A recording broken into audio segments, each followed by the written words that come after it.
To the February meeting of the City of Columbia Board of Zoning Appeals. I'm Catherine Fenner, Chair for the board, and will be serving as chair for today's meeting. At this time, I would like to introduce other members of the board: John Gregory, Davis Whittle, Colton Driver, and we may be expecting Sherrod Duval.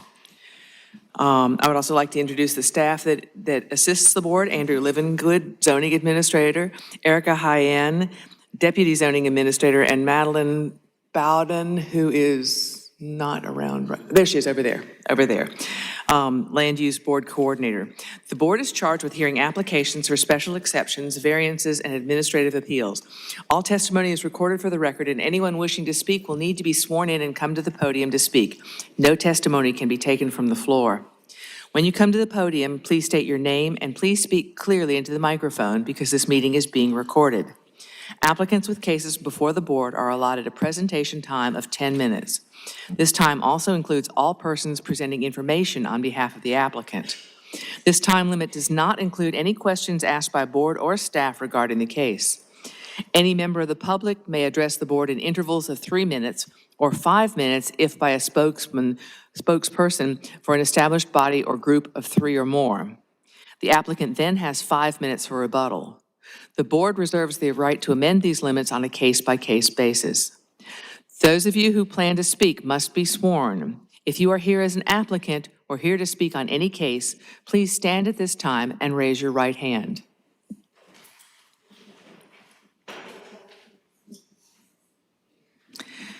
Do you affirm or attest that the testimony you will give today is the truth and nothing but the truth? At this time, I will turn the meeting over to Mr. Livengood.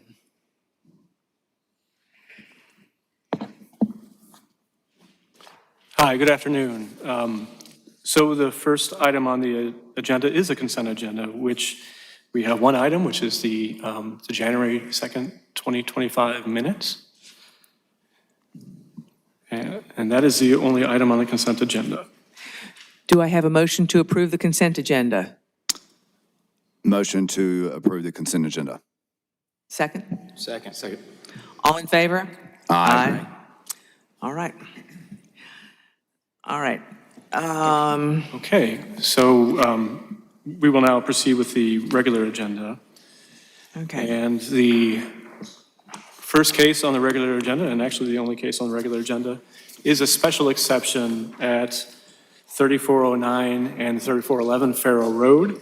Tax map numbers 11508, 0104, and 11508, 0105.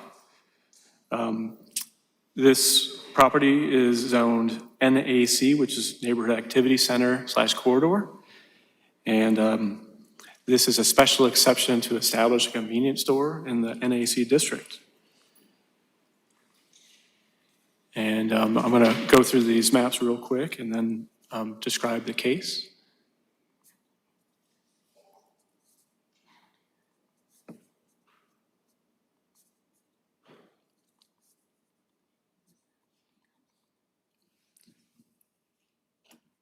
Okay, just briefly, I'd like to mention that, so the special exception for a convenience store is subject to the standard criteria for special exception and is also subject to additional criteria specific to special exceptions. And with that, I will turn it over to the applicant, who I believe is present.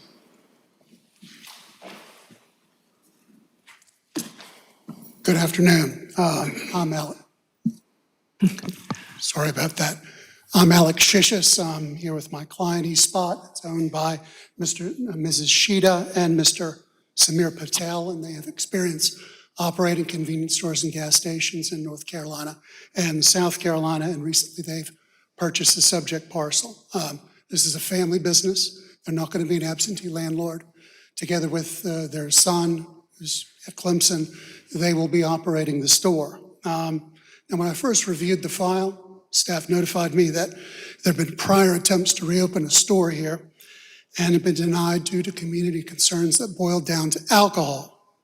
And by the way, Ms. Jane has been nothing but wonderful throughout this process. High end. I appreciate her help. And we understand the disruption that some of these stores can cause. And we want to be responsive to those needs. And we understand you can condition a special exception on limitations, and they're considered enforceable. So the first limitation, of course, is hours of operation, 6 in the morning to 8 to 10 p.m. at night. The second most important, and I've tried to make this as clear as I can, a total limitation on alcohol sales. And by limitation, I mean no alcohol. And I suppose there's community opposition to this that perhaps boils down to a concern that somehow alcohol will sneak in through the back door. But if it's a matter of putting that condition in your approval and it being enforceable, we're willing to consent to it. Now, yesterday I was contacted by Mr. Wallace, counsel for the church, St. John Baptist, and he was concerned about alcohol, and I made him aware of the limitation that we're consenting to. I sent him a copy of our application. And he said he'd review with his client, and I believe he's here in opposition. Now, in our application, we'd addressed each of the 12 findings.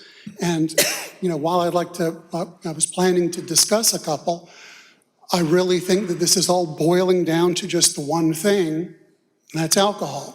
Now, there may be some concerns about foot traffic.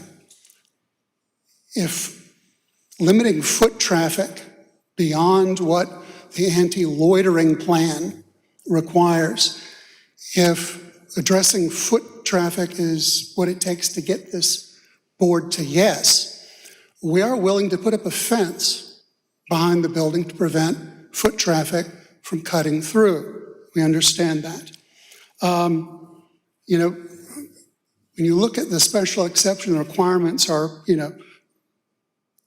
environmental impacts and things like noise, light, and litter, I think we're adequately addressing with the hours of operation, with the anti-loitering plan, and with your litter control requirement, which means at least twice a day we have to go outside and clean up. We have to have 2 trash cans out front, I believe.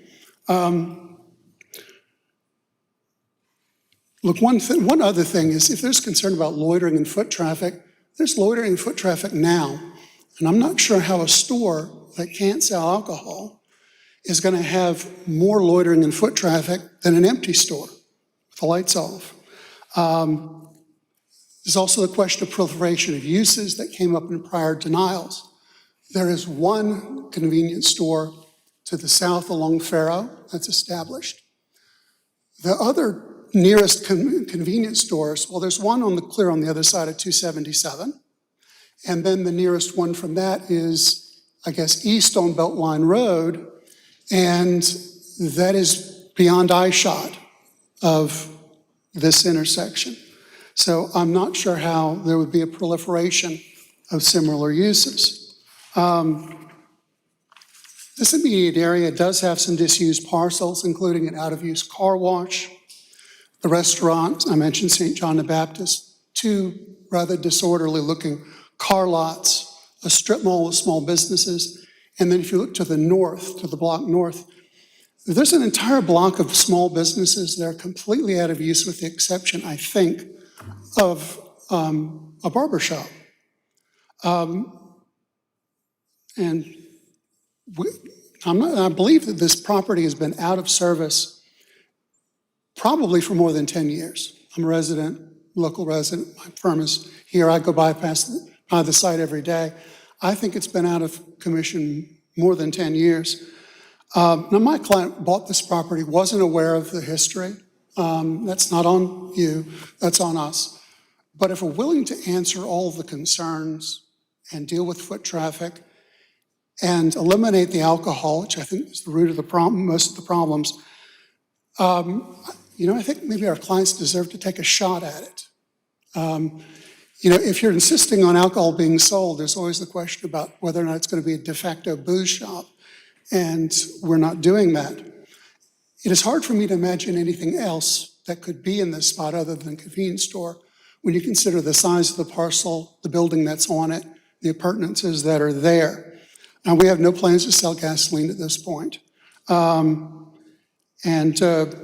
anyway, I'll make ourselves available to answer any questions.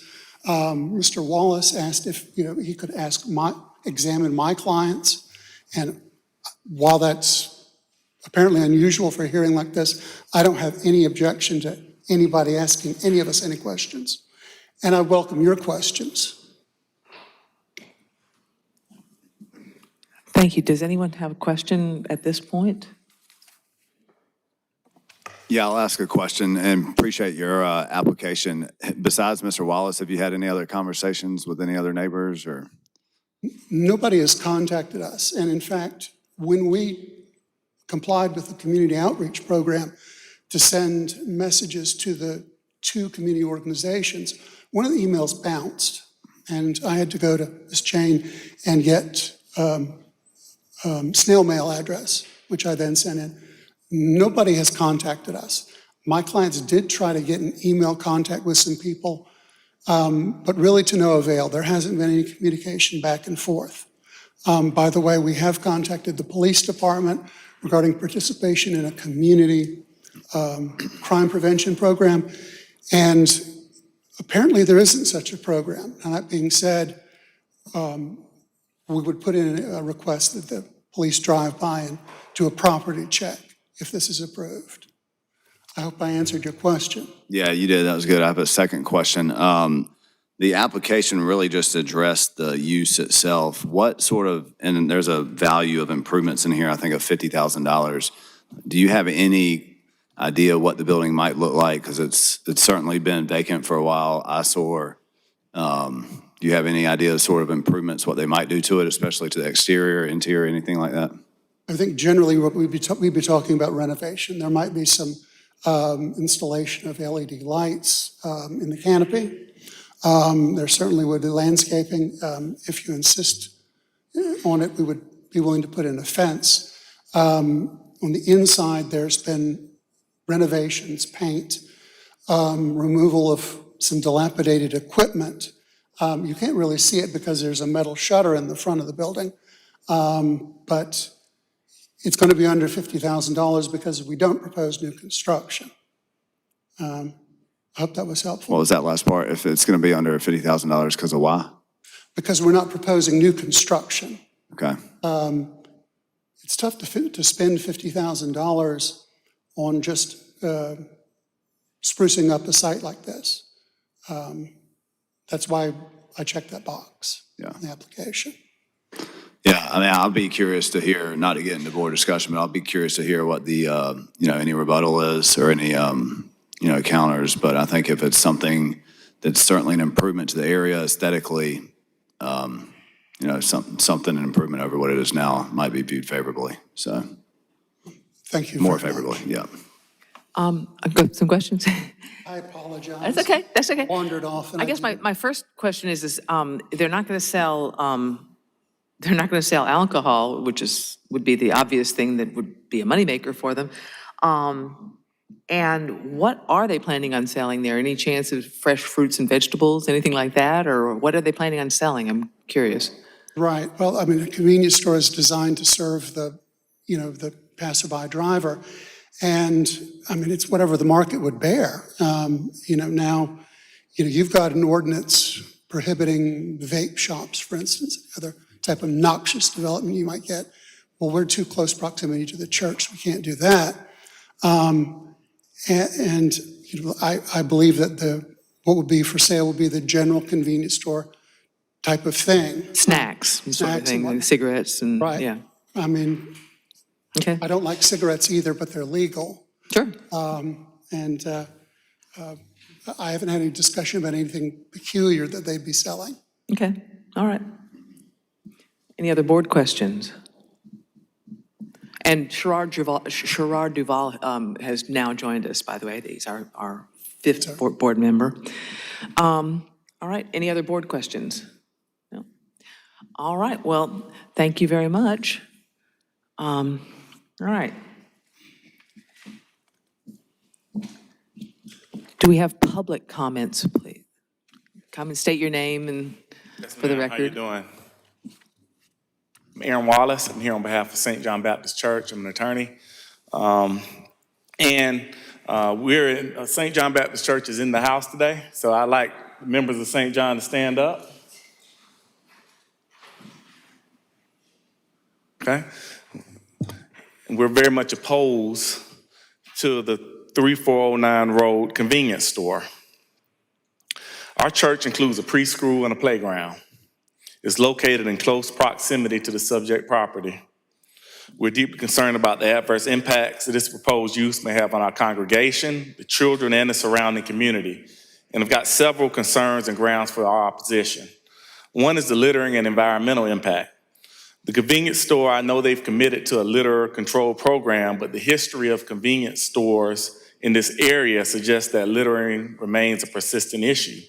The proximity of our preschool and playground to the proposed site raises significant concerns about the potential for increased litter, which could create unsanitary and unsafe conditions for children.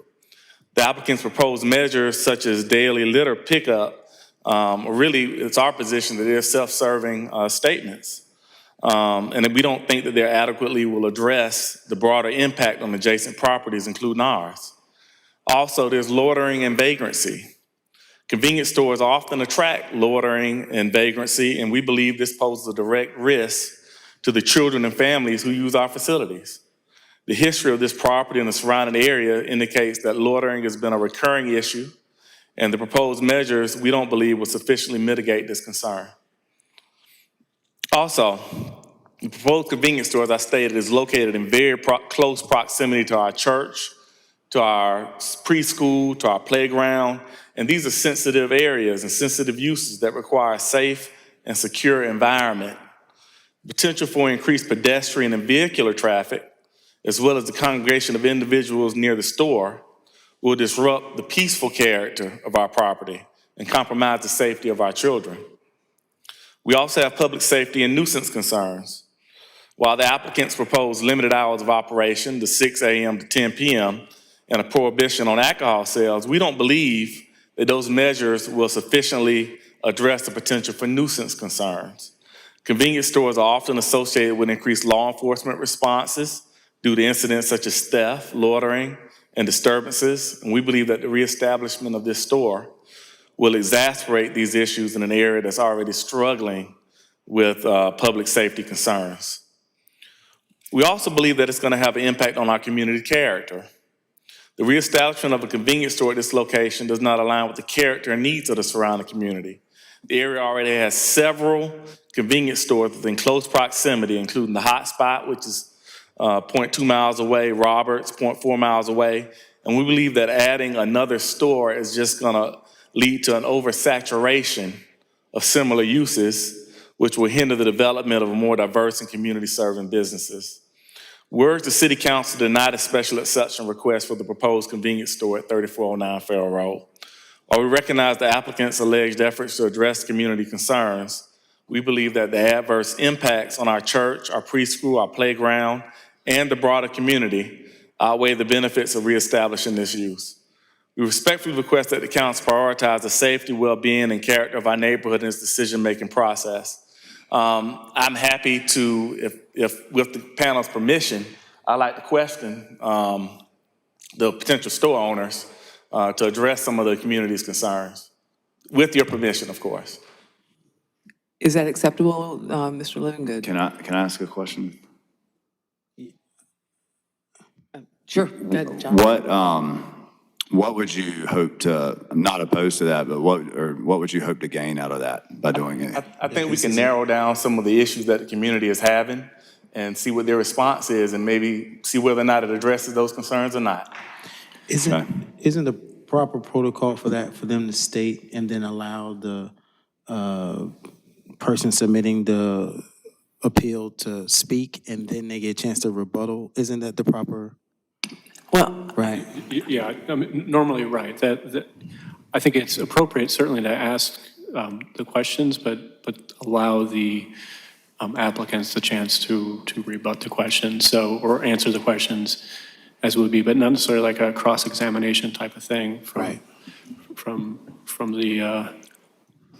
but Attorney Shisius has also suggested that he'd be happy, he would welcome them, so maybe we could do this? Is it, Yeah, it's not I don't think that's protocol for us to have like a cross-examination. It's not part of he could ask his questions and then they could come up and rebut, but a cross-examination would be outside of the protocol of this board. Yeah, I mean, I would suggest that fundamentally it may be the same thing. Yeah. Sorry to have the questions asked and then have them respond to them. And you can certainly give the applicant the time to respond to those questions. So I would be fine if they did it at the podium, but I think they both need to be at the microphone for the record. Yeah, that would be, Just have one at a time, kind of talking. we thought, the yeah, maybe, rules- well, we could, we've got two microphones. We got a second microphone over there. Yeah. I just don't think, I think we need to stick with the rules of the board. You know, if he's gonna ask Well, the the board can questions, amend. The And then board they has- come up and rebut, I mean, it's just technically, this isn't a courtroom, and that's just like the attorney have already stated, that's already beyond the limits of what we can do here. Well, the board has the right to amend on a case-by-case basis, and I think it might be instructive. They're both attorneys, so it's not, you know, for what it's worth, what does the board feel? Do we have a motion to allow or disapprove? What do we have? Can somebody make a motion? One more question. Is the topic of the questions that you would intend to ask going to be overlapping with what's already in here? Or is it additional information? It would probably be, I kind of want to get an expansion of what their responses are. I believe that would be very instructive to my, my constituency in essence, so.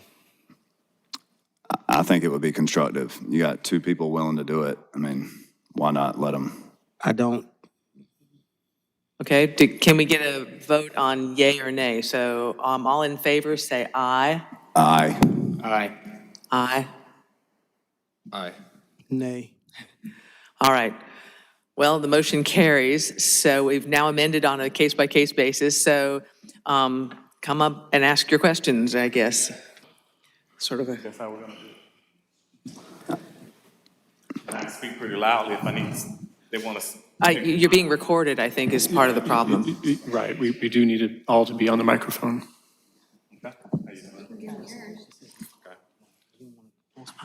Most of the public is confused about. Okay, so if you, everybody needs to be at the microphone. So you ask, then you talk, then you ask, then you talk. We're volunteers, we're not lawyers.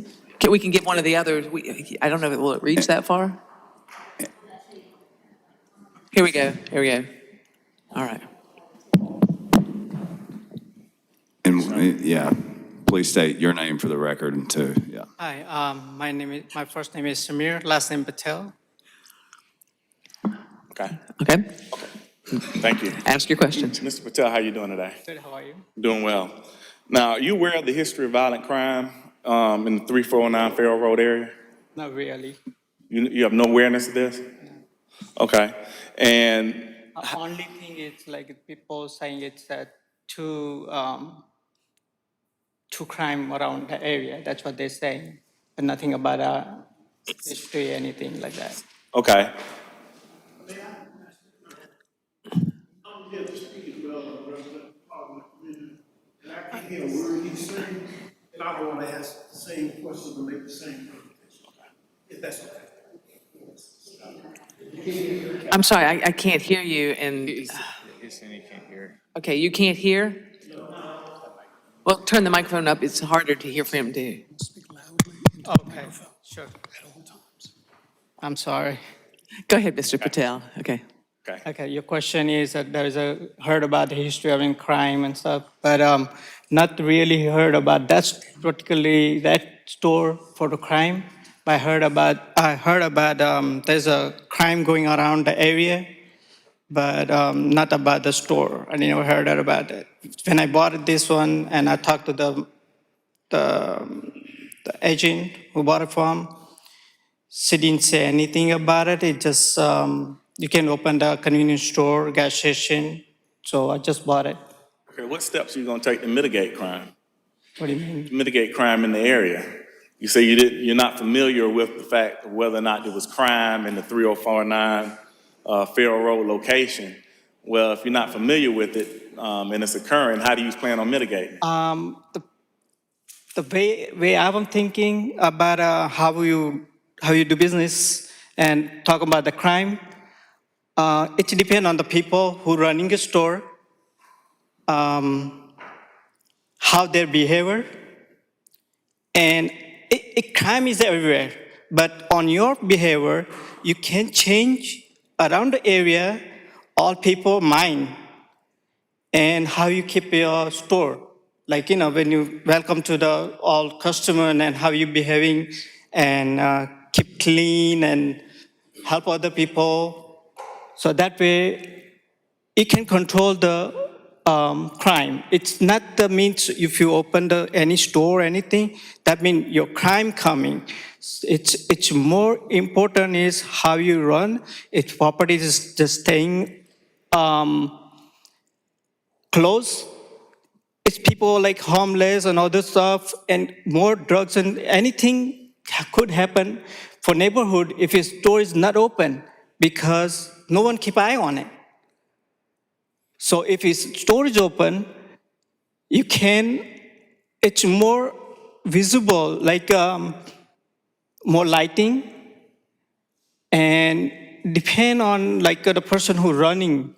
Let's say I'm running, so I know it's like in how I can stop other like in crime people.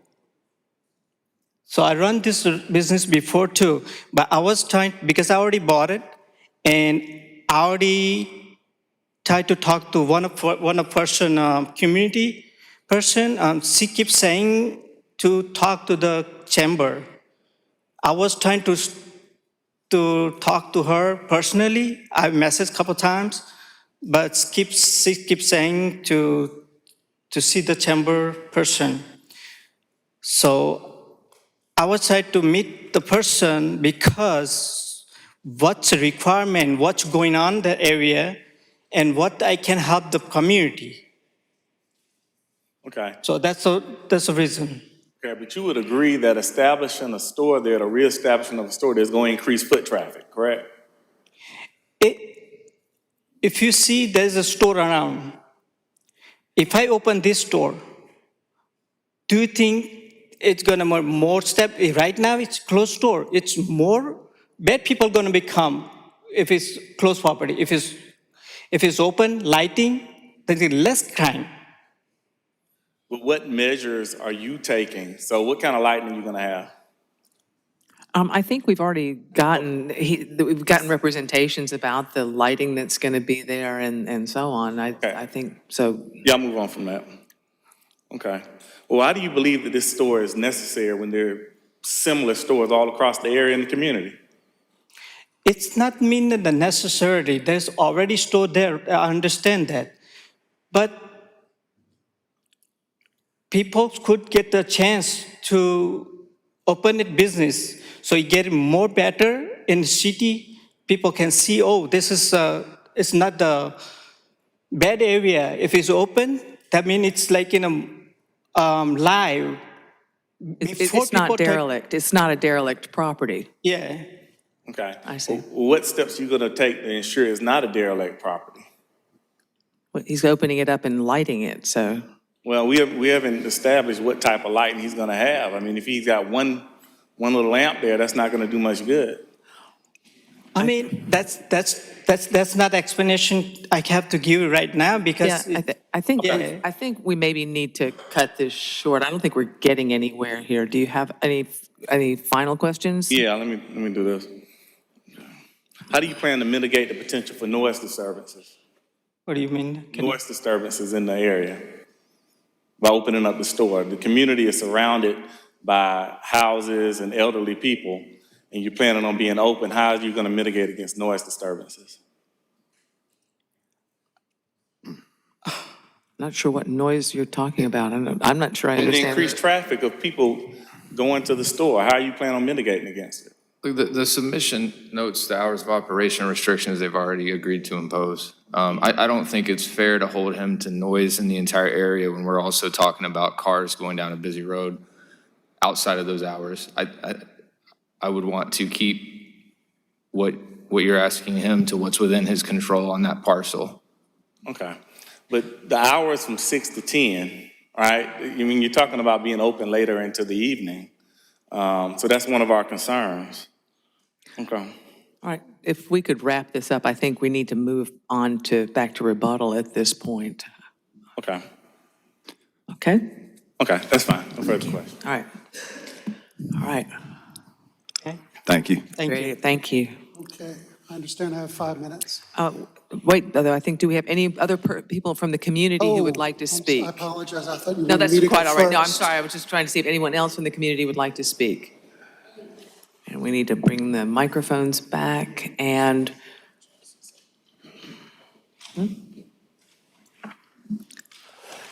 State your name for the record, please. My name is Nathaniel. Speak to the microphone. Speak into the I'm mic. sorry. My name is Nathaniel Robertson. I represent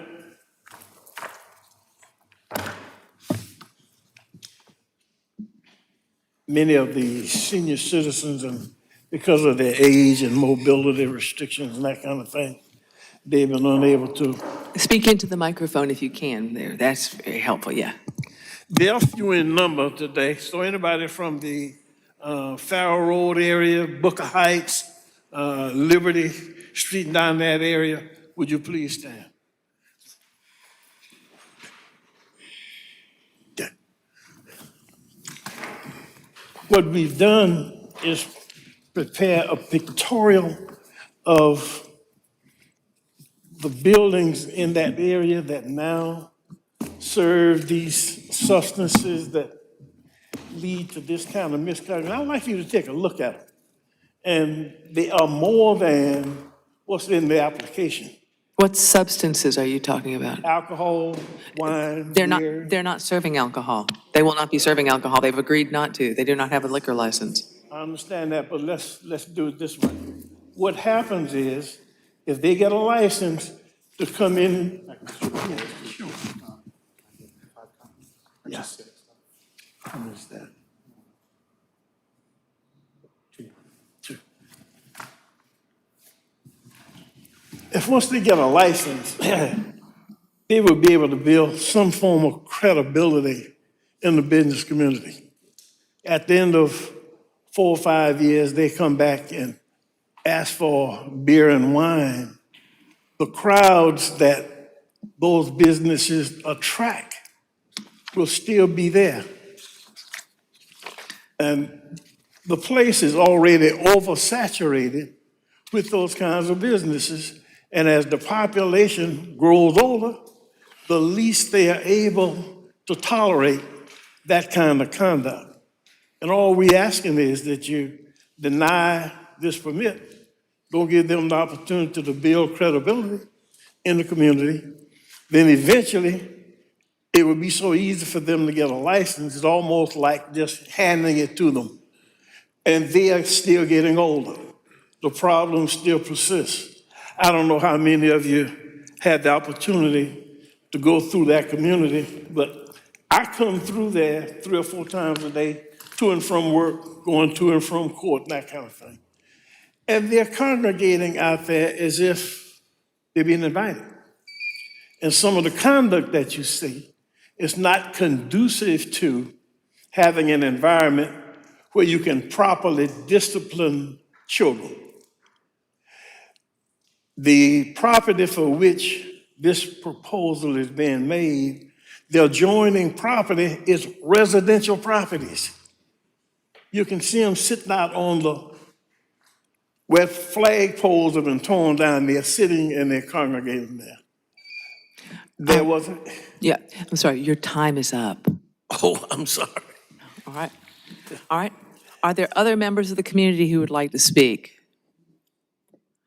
Come forward and state your name for the record.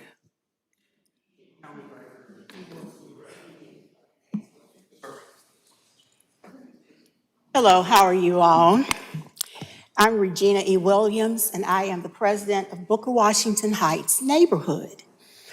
Let me start by, and I know my time is gonna, but I'm gonna have to go over a little bit. The gas bar, Citco, Beltline bottles, all of those are on Beltline. One Love Party Shop, Rasia Wine and Liquor, the old Roberts Auto Gas Shop, BP Food Mart, which is the old hot spot, and Mr. Price Liquor Store, which will probably be, somebody will be getting on them really soon for what they're doing to the children in the community. All of those are within 1 mile of 3 churches. Listening, I heard the attorney say, at this time, they don't plan to. What kind of security are they going to have? Are they going to depend on the city of Columbia, which is already overloaded? We're less than 1 mile from the Colony and Bethel Bishop North Point, which just had a woman to get shot standing in her own kitchen, a murder, and a subject to have his ear shot off. Getting back to not having any conversation with Mr. Patel, I have a phone filled with text messages where we've been talking. I asked him if he had, I asked him, well, why are you coming into this neighborhood? My question is, where does Mr. Patel live? Can you not put one on the corner from where you live? We have 6 or 7 already. The other question is, the other statement is, in our neighborhood, our schools are already below average, failing. We are trying to improve that area. We have new houses coming in. We had someone to try to put 2 sheds there a few weeks ago, and the city came in and tore those down because they don't go with what we want to do. We need help. We do not need any more of these types of stores. And also, should this not go through, we'll be back should there try to become a vape store there, because they're selling vapes to our children.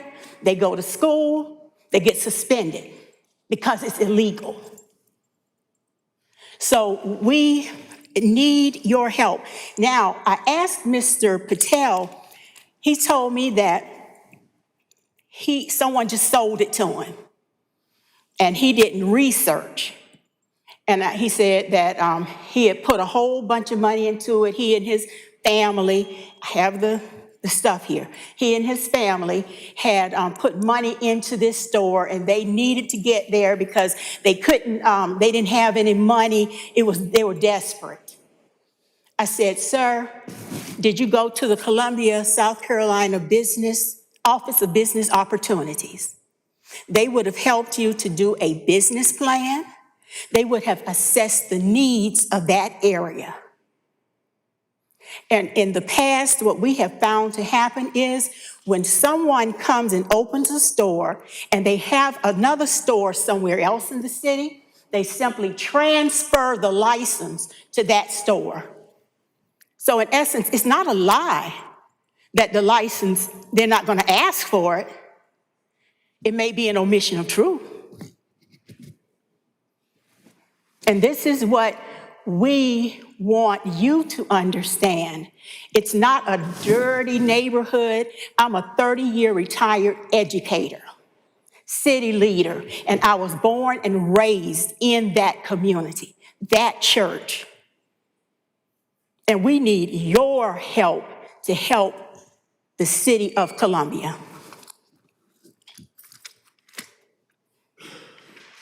And I really hope he asked, he started working on the store before he even had a license. He did not have a license, a permit, or anything. We saw him, and when somebody went by to ask him, what are you doing? Oh, I'm opening a convenience store. I'm not going to say anything else he allegedly said, but that's very concerning to me. Okay? All right, thank you. Your time is up, I'm sorry. Okay, thank you. Someone else from the community want to speak? Yes, I'm Angela Owens, and I've been in that neighborhood for more than 50 years. I live 2329 Liberty Street, and that's adjoining to the store. In the past, we've had several incidents. This particular guy, he opened at a decent time. He closed at a decent time. He still got robbed. The police running everywhere in the neighborhood, jumping my fence. And I'm gonna get the bulk of it because I've been there and I've seen it. The homeless people exposing themselves around the corner, and I've complained to him several times, and there was nothing done. And I'm sitting there, I have grandchildren, granddaughters. I don't want my granddaughters exposed to that. I'm sure you all wouldn't either. And they, from what, they have robbed him twice. I've stopped the robbery from happening because they were trying to get in the store. And I just happened to get up and look. And there again, the cops everywhere trying to catch this guy that was trying to break in the store. And far as convenient, this guy wasn't doing any convenient. He just was selling clothes in there. And they robbed him twice. He was shot. No, he was robbed, shot twice in that store. I've seen, when I was 12 years old, somebody shot a guy right in front of our faces. We were 12. And, we've seen the bulk of it. So he closed and he sold it. And things were a lot better. I could sleep at night. Trust and believe that. I do not want it to happen again. Thank you. Other people from the community? Yes, I am the pastor. I'm Jamie O'Graham, Dr. Jamie O'Graham, pastor of St. John Baptist Church. I've been pastoring there now for 21 years. Yes, we do have a preschool, and I'm concerned about the safety and security of our preschool and our parishioners. Our parishioners' cars have been broken into several times there because of the traffic and the crime. So my major concern is safety and security of the children and the parishioners in our community. Thank you. Anyone else? Anyone else like to speak?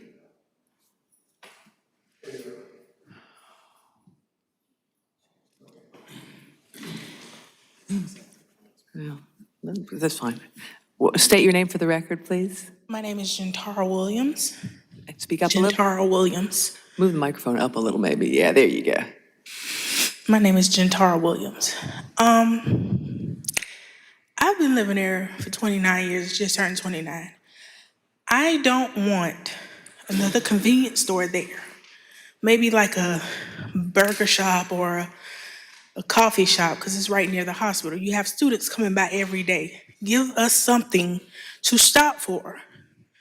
We can go to the convenience shop right next door, a couple of yards down, and go get snacks and go get drinks. I'm afraid to leave my house to go out down the street and around the corner. Across the street would be his shop. I don't want to do that. I want a place where I can go to enjoy coffee, watch a little TV, something that's attractable in that community, because it's a lot of stuff that's happening in that community. The youth, I'm speaking for the youth. We can't do another convenience store when you have the hot spot, the old hot spot, the East Spot, the Food Mart, whatever it's called now. We need something attractable. I understand lighting and the fence. That's not gonna stop the prostitutes from standing right there at the end of your store and prostituting. And then they come down the street and come up the street, be like, hey, girl, we got some. They'll do that. We don't want that. If I say more, I'm gonna get emotional because we don't want that in our community. We have enough convenience stores. We have 8 convenience stores in a 1-mile radius. We don't need any more. Thank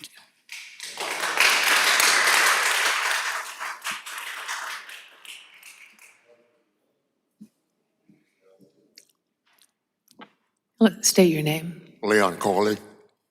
I live in Colonia Heights neighborhood, member of St. John Baptist Church on Fair Road. And when my wife and I first moved there 59 years ago, nice neighborhood. Piggly Wiggly was across the road, Sunset. We could shop there. Piggly Wiggly left, moved out. Everything else that did not benefit our neighborhood started moving in. Now, if Mr. Patel spent his money purchasing that property, why didn't he look up what the value of the property and what's been taking place at that time? Mr. Patel came on site and started working inside to make the changes in the building. So my wife stopped by there. What are you doing? He said, I'm getting ready to open up a convenience store. Are you going to sell beer? Yes, and tell your friends. That's what he said then. Now there's something else being said. But once he get his foot in the door and get this place built up like you wanted, they're coming to bear license or the vape situation. Now, we standing in the gap for a lot of our neighbors. We have some neighbors there that 90-some years old. They can't make it to this meeting, so we stand in the gap for them. And we have some there that's disabled, they're not able to come either. If we could maintain some decorum, I appreciate y'all are passionate about this issue. Yeah, we are. And every time we look around, somebody coming in, dumping something in the neighborhood, tires or some bushes they cut from somebody's yard or whatever. When they first started building the park, Sickly Park, the ball stadium, I said, that's gonna help our neighborhood. Oh, how wrong I was. You come up Fair Road, get off of 77, go into Sickly Park, and you look to the right, there's some trash that have not been picked up. Now, we had a little storm, not a little storm, but the storm, some trees were blown down, and they cut, later on several weeks, they cut the limbs up. They finally hauled a large piece away, but by the debris staying there so long, all the leaves dry and it's still on the ground. They got the big part, and the small stuff is still there. Now, our president of our community asked me the other day, get somebody and let's clean that up. And may I'll go over a little longer. And the reason we're so passionate about our neighborhood, they come in, don't say anything to the neighbors. You see? Now, a month and a half ago, at the end of my street, High Street and Colonia Drive, we saw some work taking place. Somebody put a porta-john in the corner. They got a wooden fence around there, and the house is there. I don't know who the front yard belonged to. People living in the house. Then I saw this metal building going up, and those guys were building, and they put the sign up. They building the place for a garage. Sir, I'm sorry, your time is up. I'm sorry too. All right, thank you. Good afternoon. My name is Diane Wally. I'm the president of Belvedere. I've been fighting for 15 years with these neighborhoods. I live right down the street, Belvedere. One Love came in. Well, first, would you want this in your neighborhood? This is our neighborhood. We are tired of fighting these convenience stores. One Love came in, was selling beer, liquor, and everything. He had a back door. And it's right there where Beltline is. It's just too many. Right now, I'm getting ready to fight the tire place. He trying to slide in. It's 21 tire places that's on Two Knox Road, not counting Beltline. We are tired of this no business neighborhood because I don't buy anything. Don't go in the convenience stores at all. And the main thing is our children. If you walk in some of those convenience stores and see these little jelly things, that's for them to get high off of. The CBCs, or the drug things, whatever, and the cigarettes, they are out there. And I just was in here about the tire place, and the man said, oh, I'm gonna put a liquor store. Oh no, we got enough. We got enough. Would this happen in your neighborhood? No. 29203 and 29204 is congested with it. It's time to stop. It's nothing healthy that's going in there. Once, like he said, once they get the license, they're coming back. We don't need it. We don't need it. Thank you. If I could just ask, we have a certain amount of relevant issues that we have to consider. And we can't really consider that there are other businesses that have caused problems or anything else. What we can consider are things like traffic, vehicular traffic, pedestrian safety, parking, loading and unloading, whether there's an impact because of noise and lights. We can't control the fact that, I'm sorry that it is a depressed neighborhood and that there are other businesses that are trying, that you'd like to have, and so on. He has a right to do what he needs to do. So if we could try to keep our discussions to the relevant topics, I'd really appreciate that. But please go ahead, come forward and speak.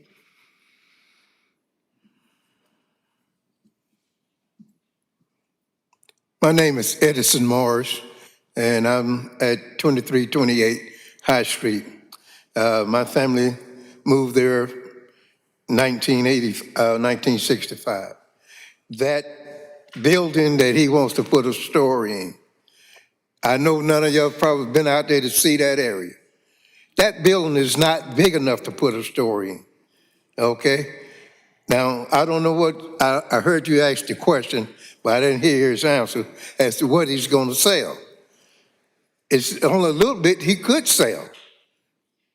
So the question is, to me is, if we got several convenience stores out there, okay, then why do we need another one? And I'm asking of the council, you go see what's out there and you make that decision based on that. See that building. I know when I moved there, my family moved there, it was a gas station. Okay, I've been in that building many times. And it wasn't big enough for the gas station at that time. And that was in 1965. Now, how that is going to affect, I don't know. It's just a building, he bought it, he wanted to put stuff in there and take the money out of the neighborhood. He's not going to put one dime back into the neighborhood. That should be a part of what you're considering also.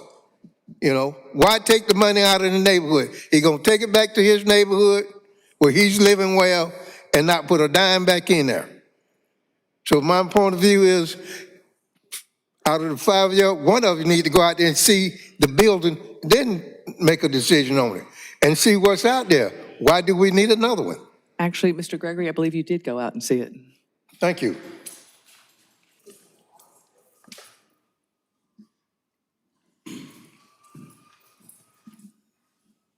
Thank you, Madam Chair and members of the Zoning Commission. I'm Representative Leon Howard. I represent the area. In fact, I was born at 3705 High Circle, just blocks from this facility. The state has partnered with the City of Columbia. We're putting millions of dollars in that community to revitalize the community.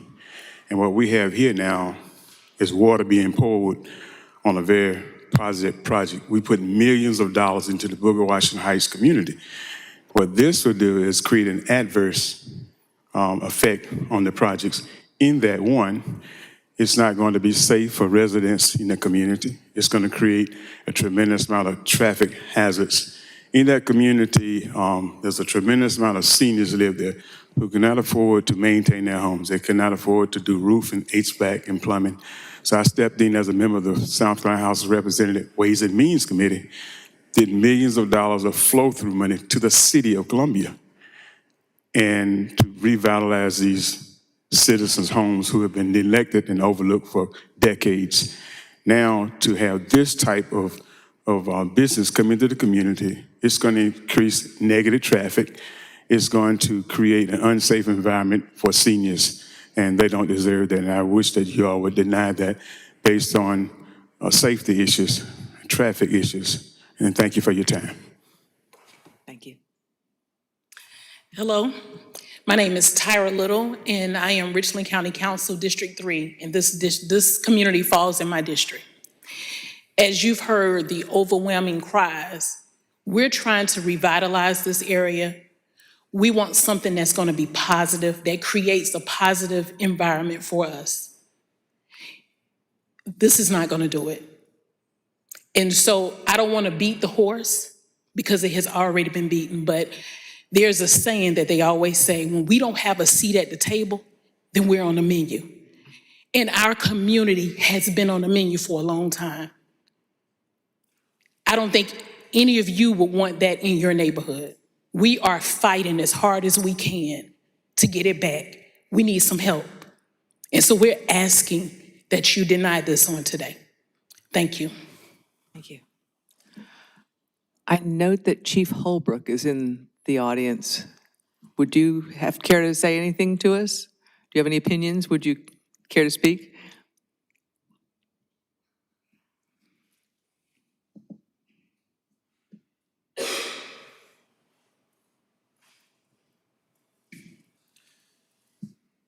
William Holbrook, Police Chief, thank you. I was not intending to speak. I was here. This is important to me. These folks are very important to me, and I'm interested in the outcome of this. I think in my position, what I would ask you all to do, to ask for me, is to, instead of giving you an opinion, ask for information and data that I can validate and speak to, because it tells a story. I would please share with us. There is this community. Well, I think this body needs to request that information, or our zoning folks for us to speak to. I didn't come with documents to share or was asked to. As Representative Howard said, there is an incredible investment in Booker Washington Heights. There is a dichotomy in that neighborhood that is very interesting. And what we see today is the strong representation we have. And I think this speaks to the fabric of that community that is so proud. We have, one section of the neighborhood, if you will, that is fully occupied with multi-generational single-family homes. People that have lived and worked hard every day and contribute to keeping the livability of their community in the forefront. We have a certain area that experiences a lot of rental property turnover, dilapidated housing.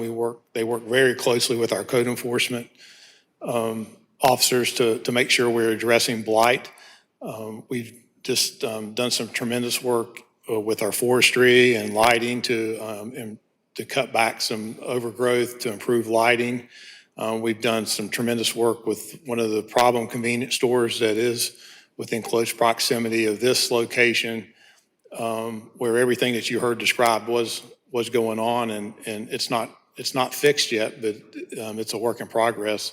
I would characterize very respectfully Booker Washington Heights as being vulnerable, and it's at that tipping point that I think, based on the conditions and the things that are going on, these decisions like this are incredibly important in terms of the positive trajectory that the area is on. I don't know all the details about this particular business or what their business model is. That hasn't been, communicated to me or our department, what their long-term intentions are, what they, what may be done with as far as security. These are things that, we ask oftentimes in our business community if we are addressing high rates of call volume and different crime and blight issues. But I certainly think the responsible thing to do to anybody that is going to open a business would be to have conversations with the community that they're going to be serving.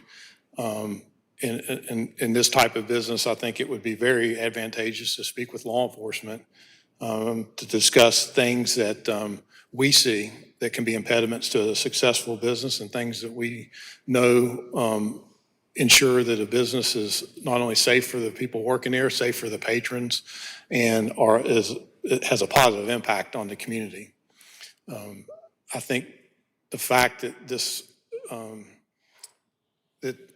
room is full with very respected residents of Booker Washington Heights, a state representative, and a very respected pastor, I think speaks volumes of just how important we got to get this right. If you would like me to return with data or anything else, I'm glad to do that. And again, I'm trying to walk a line, but I think it's clear that I share concerns that this is going to be done the right way, and so I stand with the neighborhood in expressing some of those concerns. Thank you for your interest and Thank you, support Chief. today, Chief. May I ask a question, please? Sure. Just knowing you didn't come prepared with data, can you speak a little bit just to some of the things you see around this intersection, just high level? Around the intersection? Or around where this, around where this property is, like, just off the top of your head, do you know? Well, If you don't, understand, but just curious. Sure. So we do experience high volume of violent crime in that general radius. That is a main thoroughfare for vehicular traffic, emergency vehicles coming to and from the hospital. Typically, your fire equipment, medic. That's a route that is run frequently. I know everybody that lives in Booker Washington Heights can attest to the sirens that they hear. It is in our shot spotter area. Our shot spotter is our gunshot detection system. That is deployed in our city based on data. It's not based on somebody wanting it. It's based on where we need it to be, based on our reports of gunfire and our reports of people hit by gunfire. This area is right in the middle of that. We have had, just since the first year, we've had multiple shootings in this area. And it is an area that gets, extreme focus from law enforcement, as it should. But and that's why I say it's vulnerable, because in my almost 11 years, the progress that I've seen in this community is substantial. And I know the successes that we are having now is because of the incredible citizens that live in that community. And I think that's evident here today. Does that answer your question? It does, and I'm just thinking through my mind, okay, well, if this building remains vacant, vacant buildings aren't safe and adding value to a community either. What can we do based on past successes to get an attractive use that's not gonna, certainly not contribute more to crime, but, and I don't know that one business contributes more or mitigates crime, but just thinking through what could be potential uses if we're gonna, because vacant properties are not good either. Vacant properties are not good. I would agree with that. And again, I'm not speaking out against this specific business. I'm trying to give you a global perspective of this. Sure. Simply And because we you appreciate asked. that very much. And I realize we put you on the spot. so- Yeah. Thank you. Chief, just one question. Thank you so much. Did anyone reach out to you or your office that you're aware of talk about the area and the crime situation? To talk about opening a business here? No. Sir? No. Okay. Thank you very much. Thank you, Chief. Appreciate your Very much interest. Good to see you. appreciated. All right. Anyone else like to speak? And if we can have the rebuttal. Thank you. 5 minutes to try to respond to all that. Again, Madam Chair, you tried to focus things on what are we able to do on the property. I think you recognize that a properly run business where someone's proud of it, keeps it well lit and tidy, that is a net positive to the community. We've heard all kinds of things that I do need to respond to. The church, the proximity of the church, it is across 2 4-lane roads. Both roads are 4-lane roads. Those are arterial roads. There's discussion about traffic flow. Well, there's medians in front of that store to prevent left-hand or to guide left-hand turns and to limit that. There's also a side road where people can turn on. There were discussions about theft and loitering. To a great extent, we're being tarred by the bad behavior of prior occupants and of stores near us. I don't think that's terribly fair. We keep getting these discussions, and you've heard about it, that somehow this will become a de facto beer store. And I don't know what I can say more in that regard, that we can't. You can condition this on it, okay? And I heard from Mr. Roberson that we will come back and don't give us the chance to build credibility and come back to you and then get alcohol.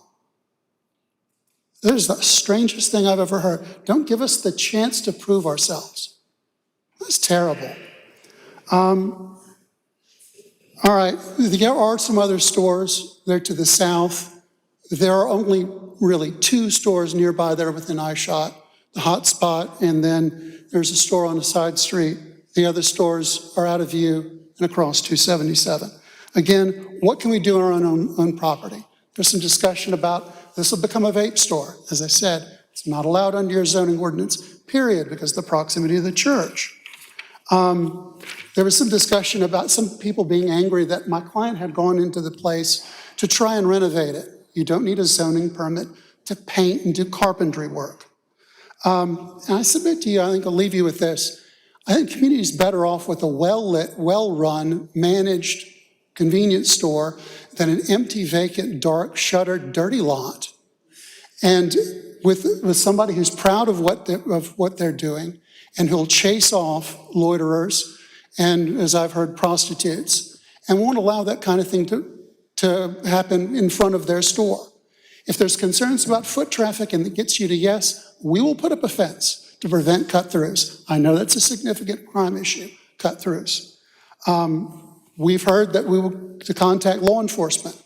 As I've said before, we've tried, and we will certainly put in a request for a property check and consult law enforcement, whatever programs are out there. I don't think that we're being treated fairly. I think that you're being asked to consider a lot of things that are not in your ordinance, and that would be that would be improper and give us grounds to appeal. I thank you for your time. All right. I think this closes testimony, and now we move into board discussion. Would anyone like to start? I think I'll start. I think this is a pretty simple one, honestly. I think that while I do appreciate Mr. Patel's and his business endeavors, as a business owner myself, you look for opportunities to do business in places that you think are going to be beneficial to the type of business you want to do. I think that's smart. I think that makes a lot of sense. However, the City Board of Zoning Appeals, which is where we are today, our issues revolve around reviewing land use issues, including zoning ordinance variations and appeals. And it's very clear that this does not clear two of the special exemption requests that we're required to uphold. One being number 8, the establishment of the proposed special exception does not create a concentration or proliferation of the same or similar types of special exception use. There's actually 10 convenience stores within 1 mile radius. 3 actually going in each direction on 3 going in Beltline to the west, 3 going in Beltline to the east, 3 going to Farrow Road to the west, and then 3 going to Farrow Road to the east. And then number 12, the proposed special exception will not adversely affect the public interest. Clearly, it affects the public interest. I think our responsibility on the zoning board is to make sure we're doing our duty to uphold the rules of land use issues when it comes to zoning issues. And so I think it's pretty clear that I don't think there's any way we could approve this. I'll dovetail on that. I started off hard pressed to be against the use of a property being active instead of a parcel remaining empty. That's when I read the special exception request. That's where I was, and I don't think it's fair to hold the sins of other businesses over a new applicant. I think that's a fair point. And you know, the next proposed use could always be something that the community likes less than this. But as my colleague here said, we've got a requirement to also not create a proliferation that could be detrimental to the development or redevelopment of the area. And development doesn't always mean the status quo, and redevelopment can mean strides. We've heard the community talk about where they want to be, where they're headed. Public interest is another really big factor. I think it's a really important factor. And I expect that the public who lives there knows their interest. I don't think there's a better person here to speak to that than the people that were here. And so I agree that at the very minimum, this would pose a problem under number 12, which I think is one of the most important on the list. You know, it's funny, I was sitting here thinking a lot of different, thank you, appreciate it. Just a lot of different thoughts, and appreciate everybody's testimony and time being here for sure. But Sherrod, though your two, or as I look through the 12, and we can certainly do things on a case-by-case basis, but your two are the exact two that I was thinking as well. So I think I know where I stand, but I do want to take this as an opportunity because my wife works at Richland, and so she drives through this corridor every time she goes to work. I drive through this corridor quite often myself. I went by there this morning just to make sure the sign was posted correctly, which it was. And I don't know who provided these, but a lot of these businesses are locally owned. And so if we're really serious about cleaning up the neighborhood, we need to be talking to these local owners and getting them to start cleaning up their act too. Because I do agree with some of their comments that it's not fair to judge them based on other actors and other things in the neighborhood, because ultimately, to get a better neighborhood, you want activity, you want life, you want prosperity. And so those things, in my opinion, you ought to be striving for. And a lot of this is not that. So, you know, I wanted to challenge y'all. I mean, I'm a lifelong Columbia resident myself. I want to see y'all prosper. I don't like to see y'all go through with what y'all have to go through, gunshots. It's not fair, it's not right. So I want to see y'all improve too. I mean, we're all Columbia residents. So I just wanted to take a moment to say that because I can feel y'all's passion. I'm passionate up here speaking to y'all about it.